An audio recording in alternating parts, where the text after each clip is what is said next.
ایک ہو مسلم حرم کی پاسبانی کے لیے، نیل کے ساحل سے لے کر تا بخا کے کاشغر۔ جس دن ہم ایک ہو گئے اور ہم نے طے کر لیا تو خدا کی قسم یہ انڈیا کیا ہے، اس کی کیا حیثیت ہے کہ یہ مسلمانوں کا مقابلہ کر سکے، یا یہ پاکستان میں بسنے والے غیور مسلمانوں کا مقابلہ کر سکے۔ ہندوستان سے تو تب ہم نے اپنا ملک لیا جب پاکستان مار کے وجود میں نہیں آیا تھا، تب تو کچھ تھا نہیں، اور اس وقت مسلمانوں کی ایک قوت نے، جذبہ ایمانی نے ہمت دکھائی اور اتحاد اور اتفاق کے ذریعے ایک نیا ملک بنایا۔ اب تو ہم پاکستان بنا چکے ہیں، اب تو بن چکا ہے پیارے۔ اب کیا سمجھتا ہے کہ تو ہمیں توڑے گا، اب ہمیں کمزور کرے گا؟ ہو ہی نہیں سکتا۔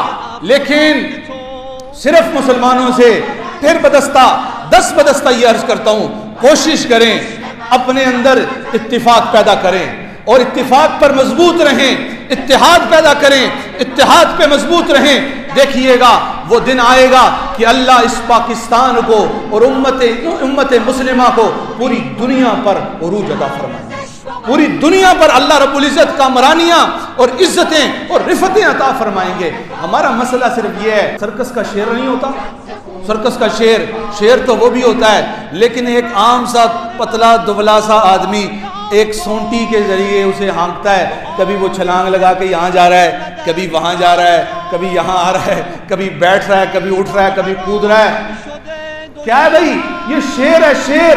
لیکن یہ شیر یہ کیوں کر رہا ہے؟ کیوں؟ اس شیر کو پتہ نہیں میں شیر ہوں، اس نے کبھی میدان نہیں دیکھے، اس نے کبھی اپنے پنجے کی قوت نہیں آزمائی۔ اگر اس شیر کو یہ پتہ ہوتا نا کہ یہ کیا شے ہے اور یہ کیا چیز ہے، سونٹی کے ذریعے اور ایک لاٹھی کے ذریعے مجھے ہانک رہا ہے، اگر اس شیر کو پتہ چل جائے تو وہ اس طرح کے دسیوں کو کیا کر سکتا ہے، اپنے پنجے سے کیا کر سکتا ہے، وہ ختم کر سکتا ہے۔ تو ہمارا مسئلہ بھی یہ ہے ہم بھی شیر ہیں، ہم بھی تگڑے ہیں، ہم بھی بڑے اعلیٰ ہیں، لیکن ہمیں پتہ نہیں ہم کون ہیں، ہمیں اپنی کوالٹیز کا نہیں پتہ، ہمیں اپنے کمالات کا نہیں پتہ، ہمیں اپنی خیروں کا نہیں پتہ۔ اس لیے پہلا کام یہ کہ قرآن پڑھیں، حضور کی حدیث پڑھیں، پتہ چلے ہم ہیں کون، ہمارے بڑے کون تھے، ہمارے اکابر کون تھے، ہمارے اسلاف کون تھے، یہ پاکستان کیسے، یہ تب پتہ چلے گا جب آپ کچھ پڑھیں گے۔ کہ خدا کرے کہ میری عرض پاک پہ اترے وہ فصل گل جسے اندیشہ زوال نہ ہو۔ یہاں جو پھول کھلے وہ کھلتا ہی رہے صدیوں، یہاں خزاں کو بھی گزرنے کی مجال نہ ہو، اور یہاں جو سبزہ اگے وہ ہمیشہ سبز رہے، ایسا سبز کہ جس کی کوئی مثال نہ ہو۔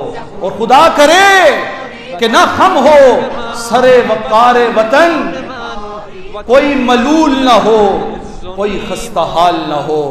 خدا کرے کہ میری عرض پاک پہ اترے وہ فصل گل جسے اندیشہ زوال نہ ہو۔ اس موقع پر کوشش کیجئے گا سب متفق رہیں، اتحاد کے ساتھ، اپنی حکومت، اپنی ریاست کے ساتھ۔ اس وقت سیاسی اختلافات ہمارے ہیں ان کے ساتھ، لیکن کیا ہے، اس وقت ہم نے ایک دوسرے کا دست بازو بننا ہے، اور پاکستان کے لیے نہیں، اسلام کے لیے ہم سب کو ایک ہونے کی ضرورت ہے۔ اللہ سے دعا ہے جو کہا جو سنا مجھے اور آپ کو عمل کرنے کی توفیق عطا فرمائے۔